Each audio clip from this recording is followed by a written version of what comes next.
Hello there. You're welcome to another edition of your program, Focus, for this week. And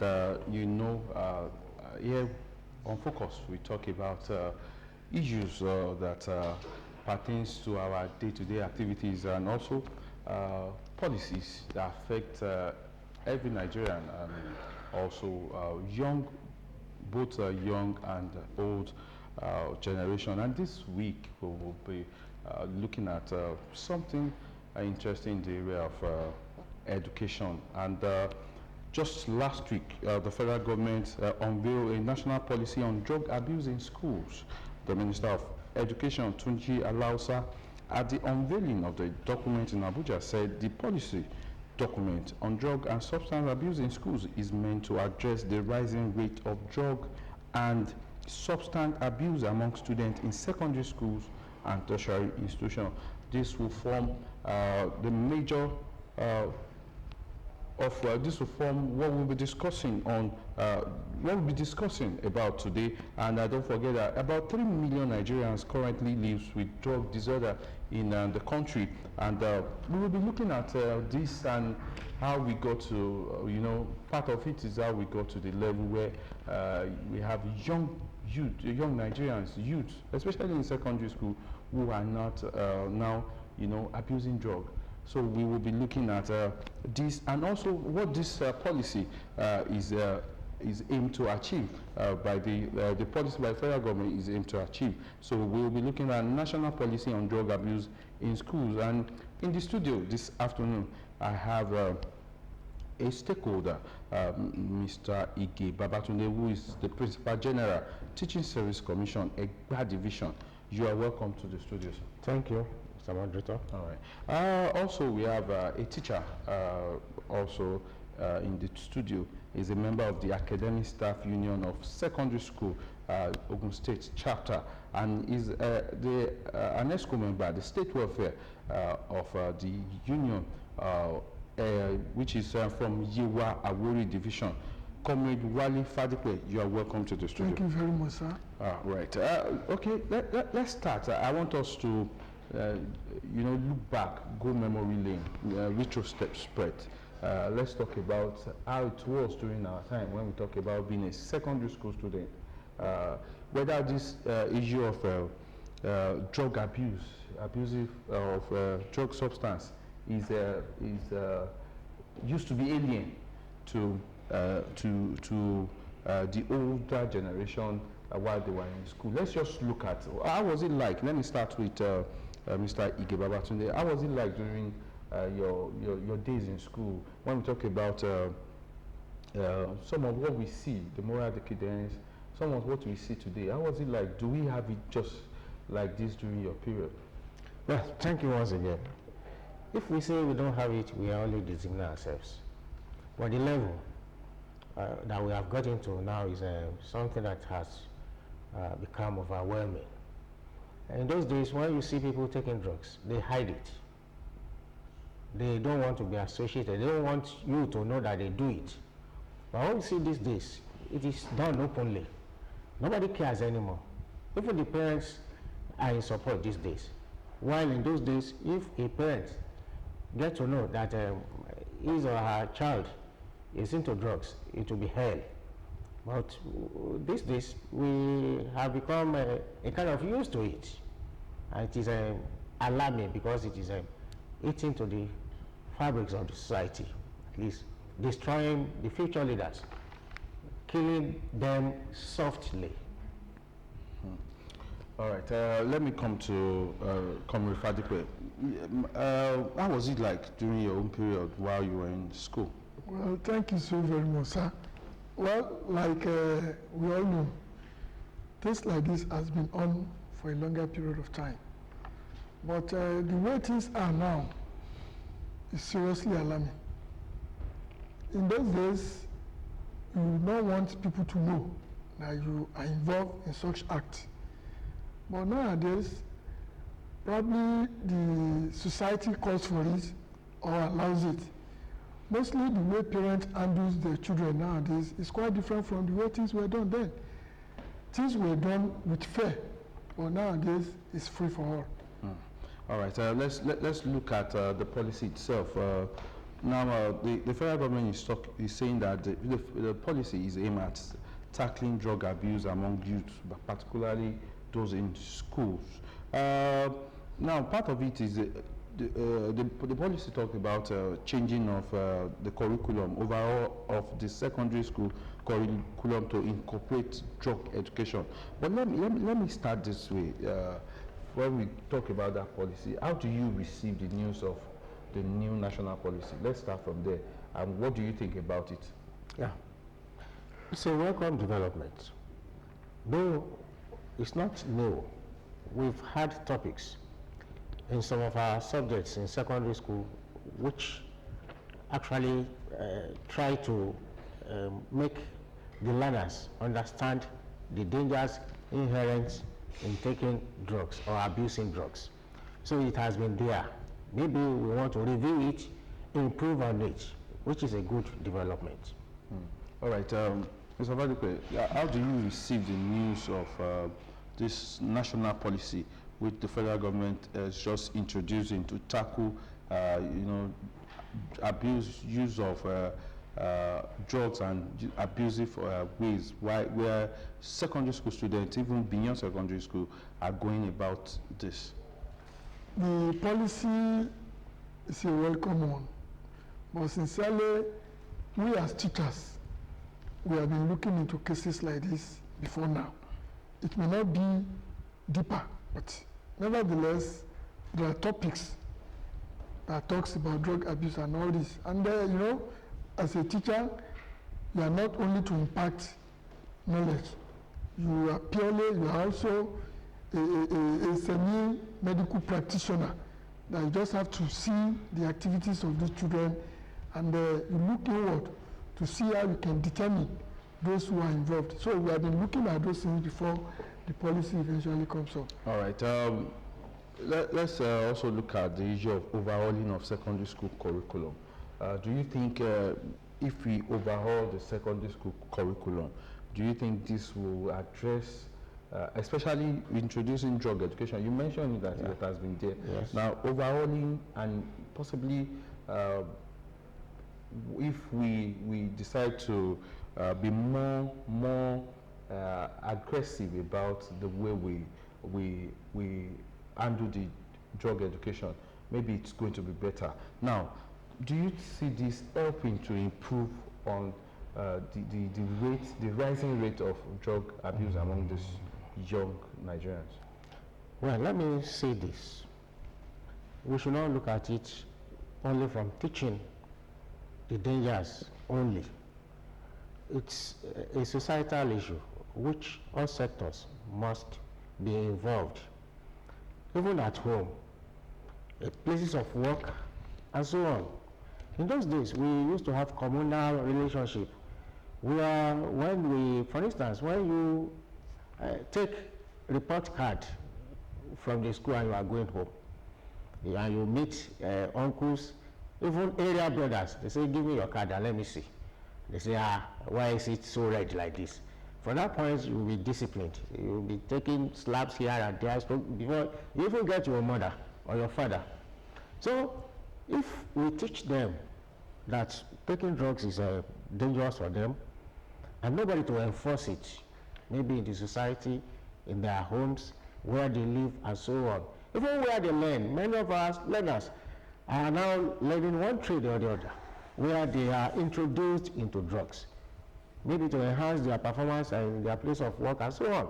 So if we don't see it as a general problem, it may not work. Limiting it to teaching them alone. So it should be looked at generally. Okay. Let me come to you. Now, do you attribute some of, we've seen some of these youth, create a lot of disturbing violence. They fought one another, one school to another. But will you attribute part of the reason why they do this to abuse of drugs? Will you attribute the fact that they take drugs? That is why they go all out to to create or look for, trouble, create violence, look for who to fight all around. Will you say this also add to why they do this? Well, thank you so very much. I can agree with you to some level. But as a teacher, our emphasis and our belief goes back to family. The home is usually the first place of call of any human being. So most of these acts or attitude of these children can be traced back to their homes. And a situation whereby the school authority identify those children involved in some illicit act. Once the parents are invited, the parents take it to be another thing, as if you hate their words or you don't want progress for them and all this. So therefore, we just have to go back to the basis. All stakeholders must be involved, right from the family, before we can achieve this policy. Okay, let's talk about the role of a parent. I thought we will get there later, but it seems we are already, looking at that. We're already talking about that. We've talked about, you mentioned the role of uncles, possibly when you collect your report sheets, you meet them on the road, your being disciplined is always restricted to your parenting. Yes. During those periods. Now, how do we rework this? Because it seems the parent-teachers relationship is not so strong like we used to have those periods. And how do we rework this, whereby when a child can be disciplined beyond, based on by teachers and also relative, and even by parents will be objective about the fact that my child has defaulted in this area, and yes, I think it should the right discipline should be meted out to such a child. How do we reward some of this thing? Because it worked then, but this period seems that there's a kind of disaccord between the parent, the teacher, and the community. Well, thank you, sir. It still boils down to the parents. Until the parents agree that discipline or training of children does not lie on them solely. When they release their children for training, even the Yorubas will tell you that ojú kan ló ń bímọ, igba ojú ló ń tọ́, and so on.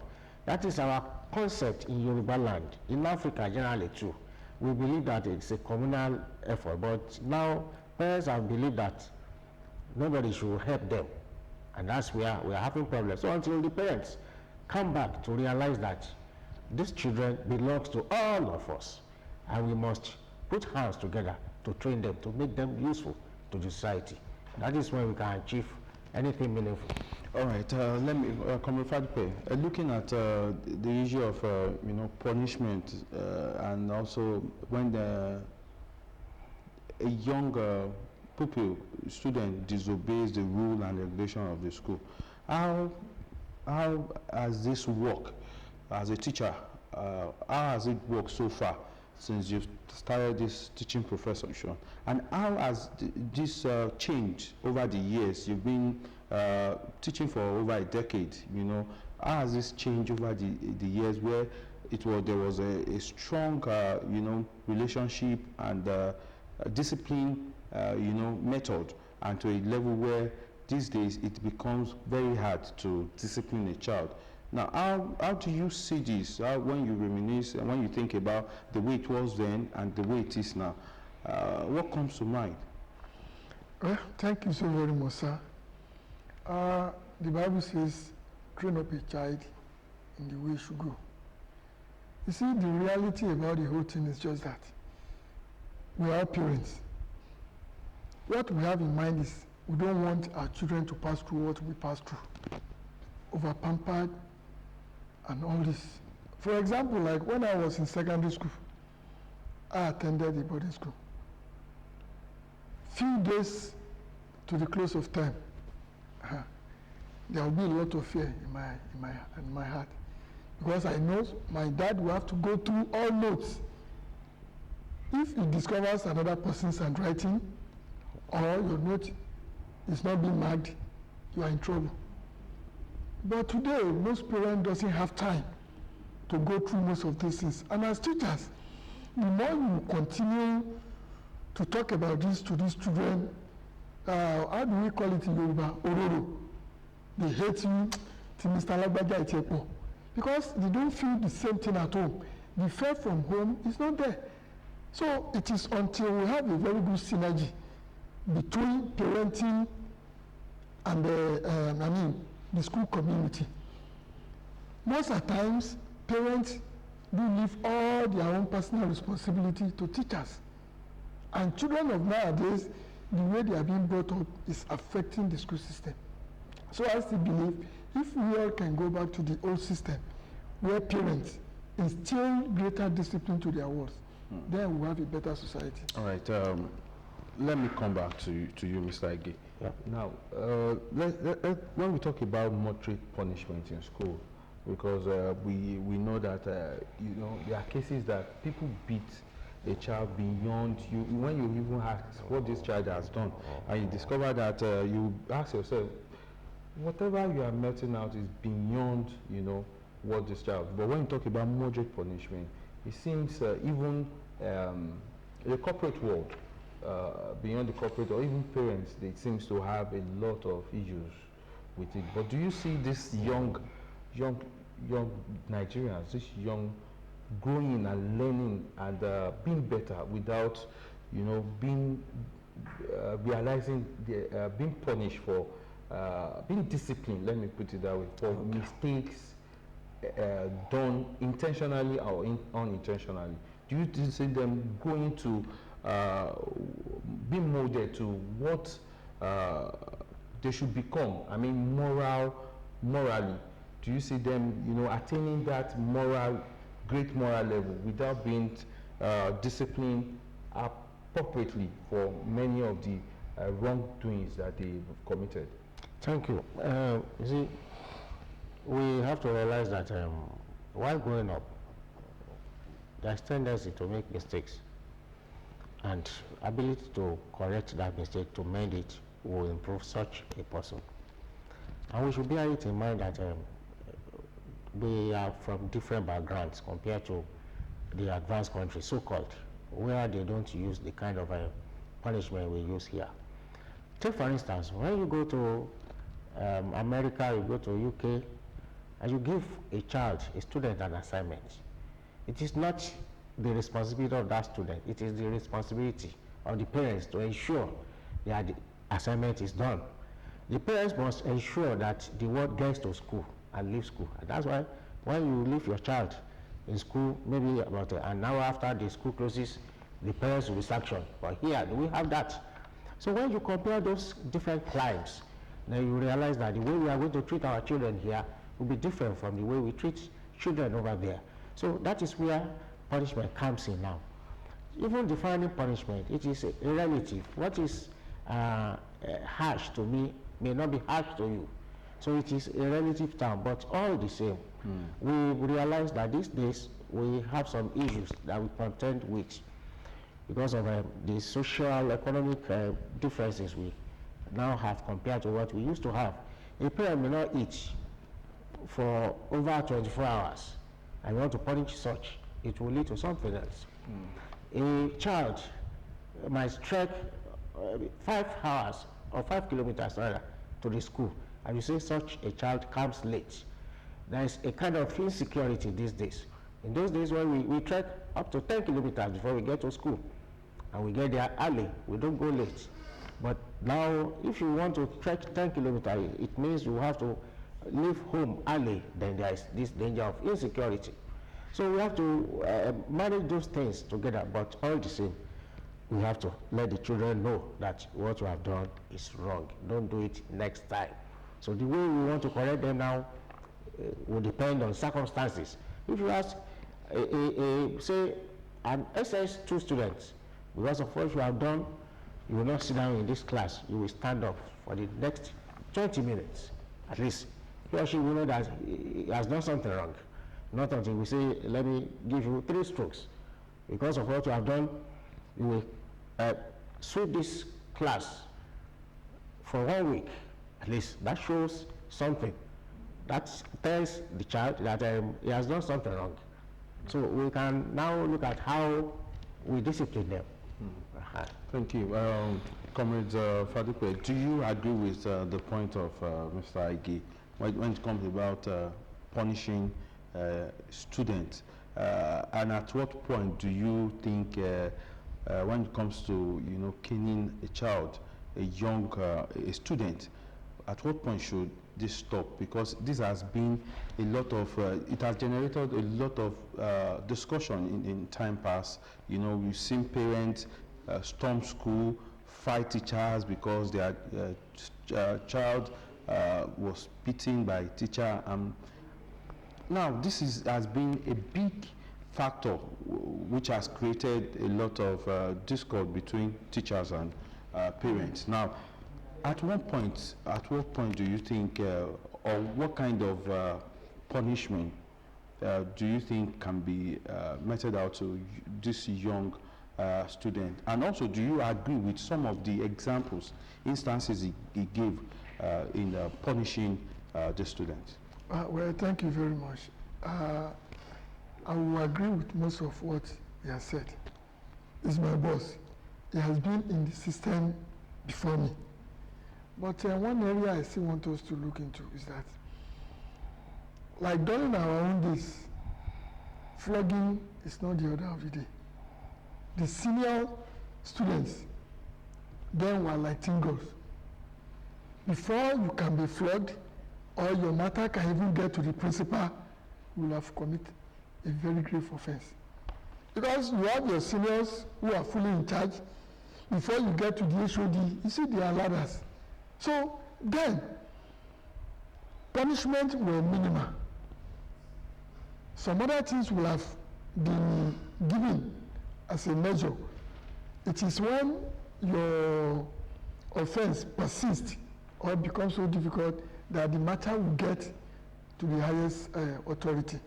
So, but as everything still goes back to the parents. If they are able to do what is necessary in the upbringing of the world, we'll have a better school and a better society. No teacher is interested in flogging. You have a lot on your head. All right. Still talking about this issue of parents, before we look at something else in talking about this drug abuse in schools.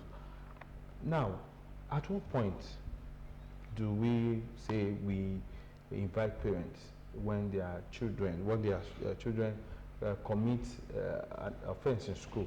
Because we talk about flogging, we talk about punishment. Now, are there been cases where parents are invited to inform them of the wrongdoings of their children or child in school? And at what point do we get to invite parents? Yeah, at every point in time, parents should be able to know the progress of his or her child.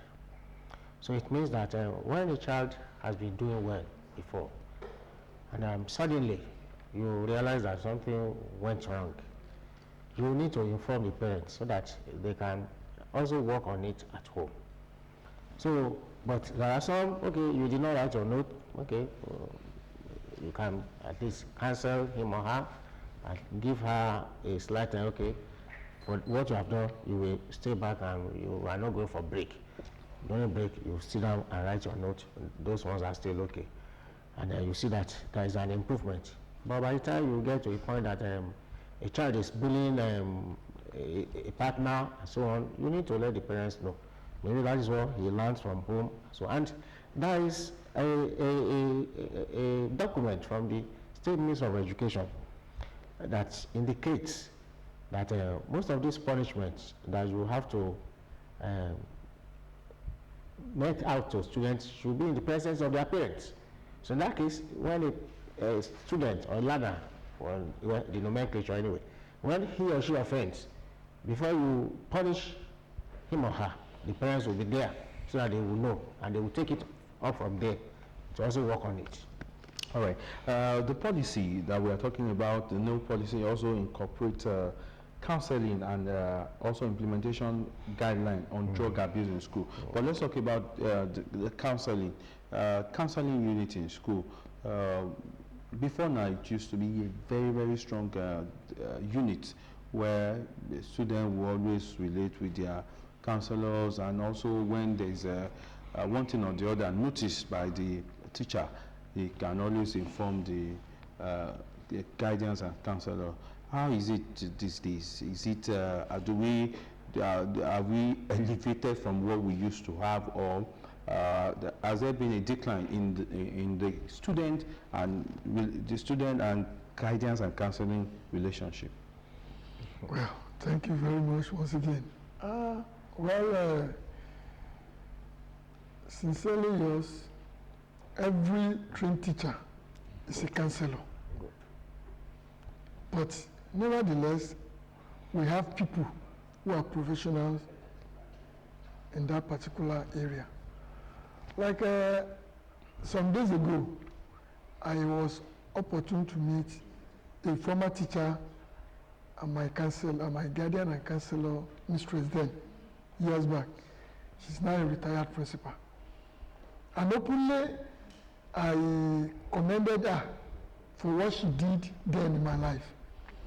But today, most schools does not have guardian and counselor unit any longer. So therefore, the rudiment of what all teachers learned then under guardian and counseling as a course is what most of us are making use today to guide our students.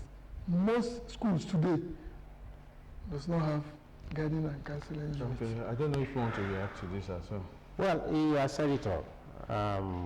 A trained teacher is supposed to be a counselor. What we only have those days is the fact that we appoint a specific person who will not attend class or attend lesser classes. Unlike now, when everybody has a lot of workload. So it deprives us of that opportunity to actually have time to counsel students. And you know, the number of students now is far, far above what we used to have then. So that affected counseling schools. Okay. All right. Let's also still look at the policy. What specific measure do you think the federal government should take in implementing the policy in schools across Nigeria? What are the specific measures when you look at it? Do you think the federal government should take implementing this policy? Yeah, I want to commend the government, our leaders. They are interested in making this country better, and that's why they have looked at the situation and say, if it is not stemmed now, it will explode later in the future. But we need to do more than we have been doing. It's going to be a intergovernmental agency issue. We have the NDLEA, we have even the policemen, the custom, where they at least intercept drugs and so on. So we need to step it up. But by and large, it is what we inculcate in these children that they grow up with. So if we can start early, everybody or every individual they get in contact with, discourage them from taking drugs, then it will go a long way. So from home, when you see parents taking drugs themselves, what do you want? In the school, when they see their friends taking drugs, in some cases now we have the issue of students or not registered anyway. That's why we have the concept of school too now, bringing drugs to sell outside the school. They are mates, they are seeing them, and so on. So if we're able to cover all those things, then we reinforce it in the classroom. Say when they have a biology, home economics, or any of these subjects that drug abuse is dangerous to your health, then it sinks. All right, Comrade Fagbe, what support system do you think should be in place for students struggling with drug abuse, and how should they assess some of these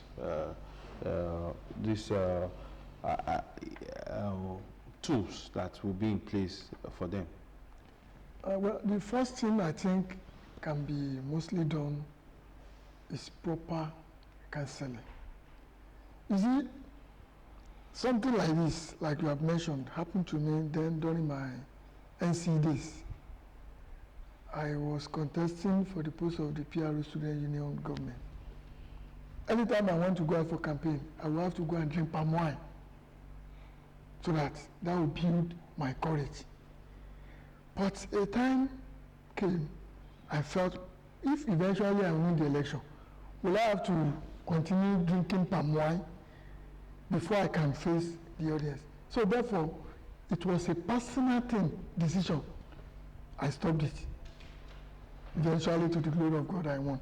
But what I feel we can do now is, there should be what we call orientation and reorientation.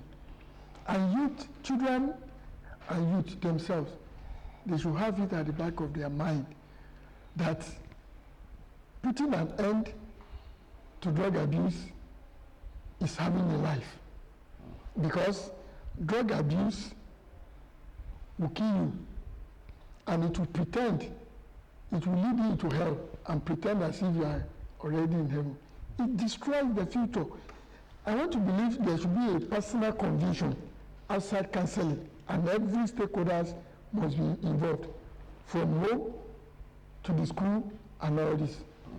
All right, the issue of confidentiality and protection of student rights is also very essential in this. How do you think this should be addressed? Because we understand the issue of stigmatization in the country.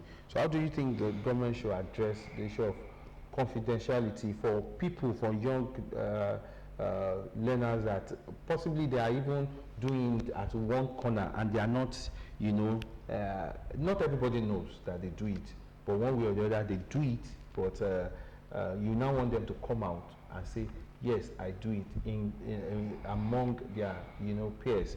Now, issue of confidentiality and the student right, how do you think we should guide this jealously so it won't affect them mentally, and also cause low self-esteem for them? Yeah, thank you, Mr. Moderator. In the school system, we have always realized this fact, that we need to build the self-esteem of our learners. And so when you do anything that brings them down, we don't like it. So when we deal with them in confidence. And that's why you see, even at home, you realize that some children will prefer to deal with a father or a mother. And the same thing in the school. They prefer some teachers because they know some teachers will do what they want. And so we also employ that. And that's why, you see, the government of recent directed that the NDLA, and that's what the government has been doing, the Minister of Education, with the support of our governor, has been doing that the NDLA should raid the sports close to the school where we have drugs issue and so on. So when they take students there, they don't bring them to the school directly, so that their mates will not see them. So, so we protect their at least public identity. Yes. So we do that. All right. It's still focused, and the topic is still national policy on drug abuse in schools. We'll go on this short break, and we'll be right back. I still have my guests here, Comrade Wale Fadikwe and Mr. Ige Babatunde. Don't go anywhere. We'll be right back.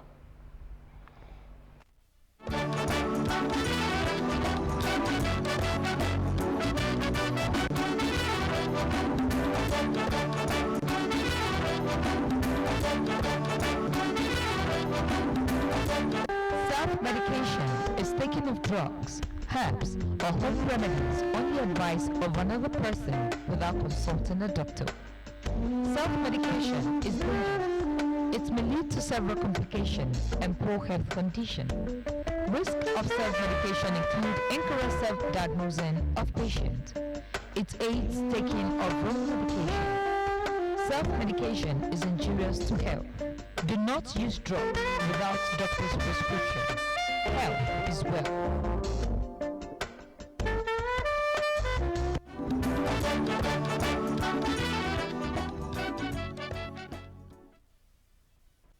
You're welcome back. So focus, and we are still discussing national policy on drug abuse in schools. You can join us. You'll see the phone number. You can also call in to join us in this discussion. Coming from Dipe, one pertinent issue is issue of implementation and evaluation, and also issue of monitoring. Now, this policy, if we have to go through it, some of these things I mentioned, beyond if it's being implemented, we have to also consider evaluation and monitoring. Now, how do you think this should be done by even federal government, state government, monitor and evaluate the effectiveness of this policy? The policy can be so effective provided all stakeholders are fully involved. What I mean by all stakeholders is that the government, the school, the parents, and the NDLEA. You see, if we all work hand in hand, when there are cases like that, like my boss has said, when issues like that arises, we invite the NDLEA to go and do the work. But a situation whereby, because parents of the involved students is a big man and all this, and they want to hide the situation, that will encourage another set of students to go into that. And one more thing, we just have to go back to the basis. Probably there will still be a law banning this, how do we call it? This sachet, this thing, this Fenuga. There's a law already by this December. Because I think that is really giving the society a problem. All these anthropochemical, they mix all these things. Most of them have that small this thing in their pockets. Do they bring it to school? Some. Wow. So I think we are going to have a collective responsibility if all stakeholders are sincere and we all are ready to work together. Also, let me ask, what is the response of parents when you see things like that in their pockets? Do you invite the parent? Do they respond to your calling? And what is always their reaction? Well, we have discussed that here. We have different types of parents. Some will be so much happy that some will say they don't know, but they want to thank you for bringing this attention. Some will say they know, thank God, or I want to buy. And some will shout for the whole roof to come down. That no, I trust my child and all this. You see, until we have that collective idea that training up of a child is a collective responsibility. All right, Mr. Ige, now let's also look at the issue of having anti-drug clubs or club in schools. Now we have literary and debating club. We have a lot of press club in some possibly polytechnic, university, and even in school. And we have a lot of this kind of. Is it not time we have something like this anti-drug club where to raise awareness? And we also have program events, competitions that will be strictly, that will focus strictly on the awareness on drug abuse. Have we not gotten to the stage where we should look into this? Thank you, my moderator. But unfortunately, if I tell you that we have all these things in place, what do you say? We have gotten all these things on ground. But the problem we have is in Nigeria, we have good policies, we can draw policy and we can do this, but when you get to implementation and the human factor, for instance, national orientation agencies, got in touch with secondary schools, I think about 2020, they got to me 2023 or so. We had a club, they came, they launched, and they were supposed to be coming to monitor the students, to see what they are doing. The students are supposed to be peer group influencers. Every week they have a playlet, they write song to present and so on. But they didn't come. They did better to look back. At least if they have looked back, we will have seen students that can be motivated. Maybe give them a prize and so on, encourage them, organize, but it died there. So also this issue of clubs and societies in the school. We have no funding for these things. And you see, Yoruba sọ pé owó sọ pé tó Yoruba sílé, kẹ́nìkan come out, so I'm sorry to have used that adage, Yoruba language. So if you don't have fund, there is little you can do. You will not be tasking students to say, bring this, bring that. So that is part of our problem, but we have all these clubs and societies on grant. All right. Now, looking at this question of club, anti-drug clubs and all that, don't you think do schools, do they have the, the immunity to go all out, get sponsors, to do some of these, to raise awareness on their own? Well, I'm not so sure about that, because schools are under the Ministry of Education, Science and Technology. So something of such should come from the ministry. Schools cannot just take decisions on their own. So if the ministry feels like they can get agencies or partners that can be of help, even you heard what my boss said, that NO, National Orientation Agency, promised of coming, of which they did not come. It will be difficult for the school to organize something of such again.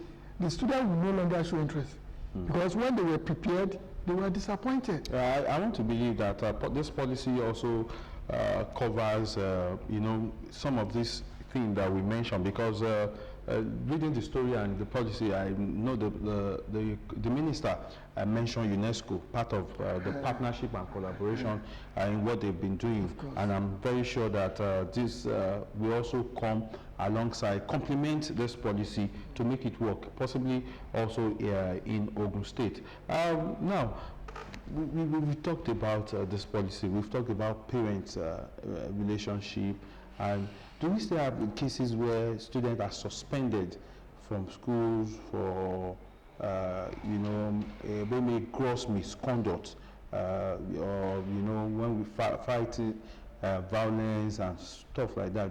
Gross misconduct, do we still have it? Really, we still have it, but I think that is common in bigger schools and also in the urban areas. Student comes from different homes, different environments. Like in rural areas and schools with lower population, we know each other very well. So the fear is always there for students to misbehave. But you mentioned students fighting in schools, and we have several examples in the urban areas. But I think, like my guy is an administrator, he will know situation that has been put in place to handle such cases. But I am from a rural school, a smaller school, where when your student sees you, they are always afraid to misbehave. So it is not so common in rural areas. Okay. I don't know if you also want to react to them. Well, there could be instances where a learner could be suspended, but it has to follow some processes. So, for instance, a first-time offender will not be suspended if he has continued to commit such an offense.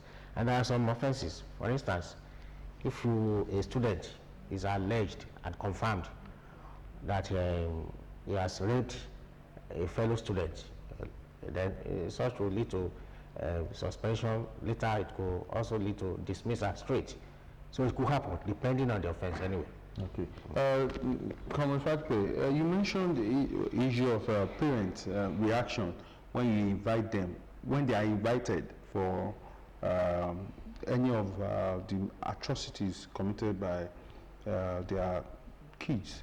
Now, from those reactions, which you also give instances, does it imply that some of these parents expect that the teachers should do all the work for them when it comes to discipline and molding and nurturing their words, leaving it solely for teachers? Or how do you see it? Because when a parent comes and tell you that yes, I know one day the teachers will get, that shows that they already know. They already have an idea that they abuse or they take alcoholic drinks. So how do you see this? Thank you very much, sir. Yeah, really, that is just the situation at hand. That is just the fact, because parents believe so much in teachers because they are not doing the needful. They are running away from their responsibilities. So we are facing problems like that. So that's just the fact. Society nowadays, parents leave everything to teachers to solve problems. Even internal problems, they want it solved by teachers. All right, Mr. Ige, now we have like 3 minutes. How do you think, I understand that government is doing a lot and government has a lot of responsibility which they are really meeting when it comes to education. Now, how do you think government can further, carry parents along? How do you think the relationship between government and parents can be more, the synergy can be more cordial to help this learner, to help in the area of discipline and in the area of, molding them in the right perspective? Thank you. I want to appreciate the fact as well. So understand that the government is doing a lot. And I want to appreciate our current leadership in Ogun State, as led by His Excellency, Prince Dakwabiodo. He has been doing a lot. And in the Ministry of Education, the professor who mans lab ministry, Professor Arigbabu, is also up to the task. The Teaching Service Commission too. We now have a new chairman who is also at least living up to expectation. It is ensuring that we put our schools in a good place. But what we experience now is the fact that parents think government should do everything, to the extent that they expect the government to even buy books, textbooks, common pen. They say as the government not supplies and so on. So they don't want to do anything. And the decadence, the moral decadence in the society is not helping at all. And when you invite your parents, he will tell you that that is what I said. This furniture of a thing, the sachet drinks. So I do know you took it from the stock. This boy is killing me, dear. And instead of discipline the boy, you say, that's what I said. So can you imagine what will happen if that's what the parents said and the boy has access to it? So I mean, we have to increase our level of enlightenment, that parents are supposed to be responsible, and there's a day set aside, what do we call it now, open day. In some schools, hardly will you see a parent coming for open day. Maybe if there's a sanction that they have to get involved with what their children is doing, it could improve. Thank you. All right, that's the show this afternoon. We want to thank you, Mr. Ige Babatunde, Principal General, Teaching Service Commission, Egba Division. Thank you very much for coming. Thank you. And also coming Wale Fadipe of Academic Staff Union of Secondary School, who happens to be the State Welfare Secretary, Yewa Awori Division. Thank you very much for coming. Thank you so very much. All right, that's the show this afternoon. We hope you enjoyed every bit of it. And if you do, join us again this same time next week, Tuesday, as we'll be discussing something very different again. Enjoy the rest of your day. Bye for now.